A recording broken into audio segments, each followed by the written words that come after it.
What's up guys, Jarv here, back today jumping into Destiny. In today's video, we're taking a look at an absolutely insane Orb of Power build. Orbs of Power absolutely key, not just for getting your super, but also building up armor charge, which can refresh all your abilities. Now this is one of my favorite builds for Season 20, so if you want to find out how you can create over 200 Orbs of Power in a single Battlegrounds run, then be sure to stick around and enjoy the video. If you do enjoy the video, be sure to leave a comment and rating down below, and remember to subscribe for more Destiny 2 content. But without further delay guys, let's jump into the video.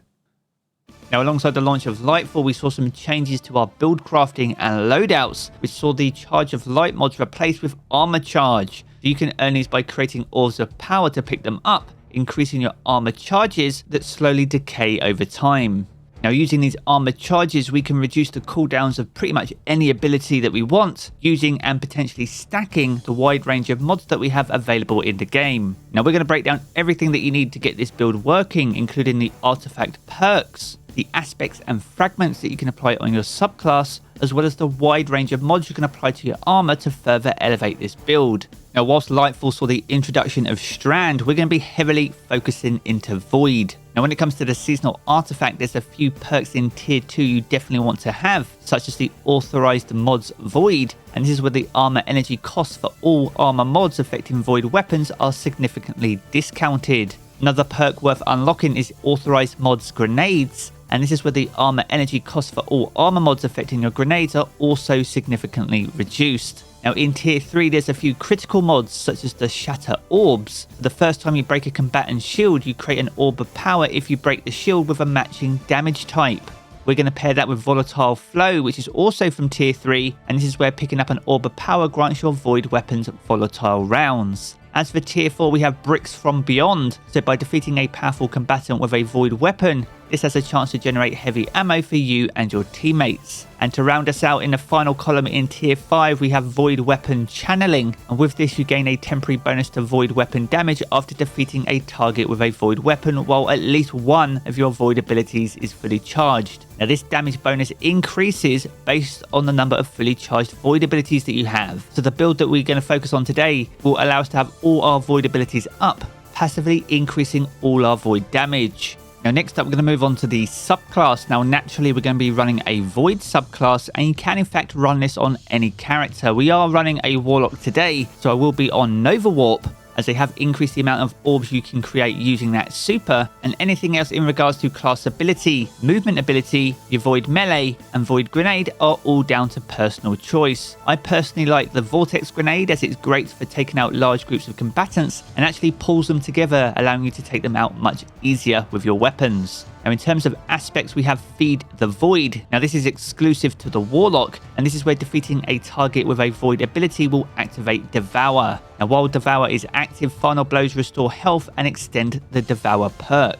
Now for those of you that aren't running a Warlock, you can consider the Echo of Starvation, which is a Void fragment, and this is where picking up a Void Breach or Orb of Power will grant Devour for you. We actually have that fragment on this build too, so that way we can actually proc Devour either via our abilities or even just by picking up a Void Breach or Orb of Power. The other aspect we have available is the Chaos Accelerant, so by holding and overcharging your grenade, this will make it deadlier and more effective. This is very powerful on the Vortex grenade, which we have equipped, which will increase its size and linger duration for the Vortex. Now in terms of the other fragments, alongside the Echo of Starvation we mentioned earlier, we also have Echo of Instability, so defeating targets with grenades grants volatile rounds for your Void weapons. So once again, similar to Devour, where Feed the Void will grant this via ability kills, and our fragment will grant it via Orbs of Power, Echo of Instability will grant us volatile rounds for defeating targets with our grenades, but the seasonal artifact perk will also grant volatile rounds for picking up an Orb of Power as well. So as you can see, we are creating multiple channels that allow you to get Devour consistently via pretty much any method, on top of also becoming volatile. And the final fragment we have equipped is called the Echo of Persistence, and this is where Void buffs applied to you, such as Invisibility, Overshield and Devour, have extended duration. So with these aspects and fragments and the artifact mods, you're going to be creating Orbs of Power that are going to grant you volatile rounds and Devour, and if you do use your abilities, then they will also grant volatile rounds and Devour. You're going to have those two bonuses up pretty much most of the time,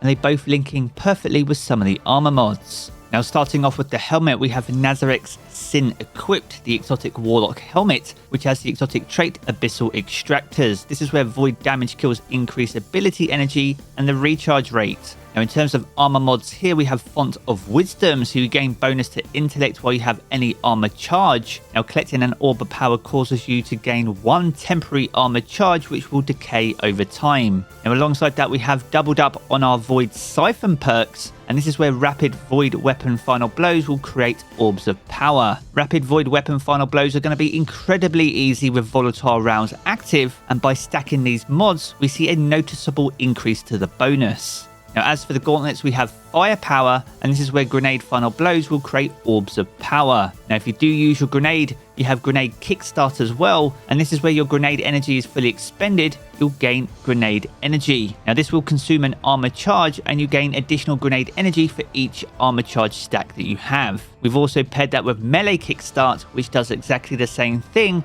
except for your melee charge. So if that is fully expended, you'll gain melee energy. Now as for the chest piece, we've doubled up on Charged Up, which increases the maximum number of stacks of armor charge you can carry by 1, and we've also added a harmonic resistance mod. This is personal preference and simply helps reduce some of the incoming elemental damage from combatants. Now on our boots, we have stacks on stacks, so picking up an Orb of Power grants you 1 additional stack of armor charge, and once again we've doubled up on the Absolution mods, and this reduces all our ability cooldowns each time we pick up an Orb of Power. And finally for the class item, we have tripled up on the Time Dilation mod, and this is where your decaying armor charge has a longer duration. Now you could potentially swap one of the Time Dilation mods out for a Reaper mod, which will create an Orb of Power after using your class ability, but by having 3 of these mods equipped, you pretty much never run out of armor charge. So if you do ever use your abilities, then the armor charges are there to help refresh them pretty much instantly. Now when it comes to weapons, you can pretty much use any void weapon that you like. Weapons that stand out though are things like Wave Splitter, which has an exotic bonus called Supercharged Battery, so by collecting an Orb of Power, this grants a period of maximum power on the weapon, which starts with an automatic reload, and Sustained Fire in this mode suppresses targets, and this in fact stuns Overload champions. Now you can double up on energy weapons if you have Lead from Gold, as Lead from Gold will grant you special ammo when picking up heavy ammo, and by having 2 energy weapons equipped, this naturally just drops more heavy ammo in the battlefield.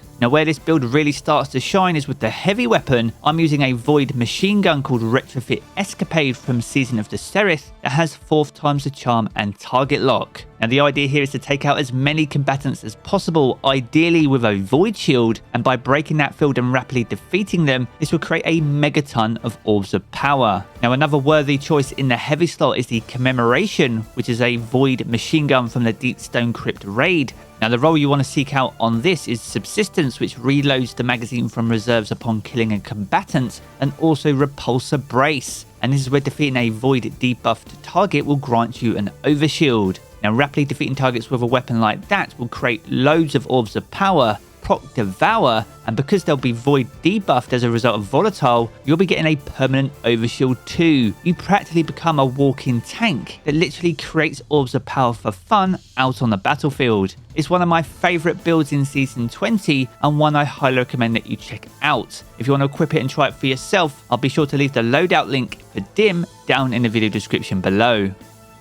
So there we have it guys, a good look at the Infinite Orbs of Power build. If you've enjoyed this video, be sure to check out one of the 2 videos you see here in these cards for more Destiny 2 content. And if you want to keep up to date with everything to do with Destiny 2, then be sure to hit subscribe as well. I'm going to jump back into the game as always guys, and I will catch you all again very soon.